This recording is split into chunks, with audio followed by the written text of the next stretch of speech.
Ubeshi, nakakahiyamang sabihin ngunit hindi ko na yata kayang magbayad ng aking loan sa bangko. Tila gusto ko nang mag-give up. Ano kaya ang pwedeng mangyari kung hindi ko mabayaran ang utang ko? Kaube, habang may buhay ay mayroong pag-asa at habang may loan ay kailangan itong bayaran. Ang hindi pagbayad sa loan ay maari magdulot ng legal action. Ang malala pa ay posibleng pag-blacklist sa iyo ng ibang bangko at financial institutions. Huwag mong sirain ang credit record mo, kaube, dahil maraming oportunidad ang pwede mong masayang.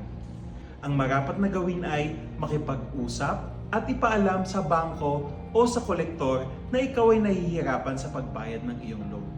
Maari ka nilang tulungan na mag-manage ng iyong payments. Pang everyday banking.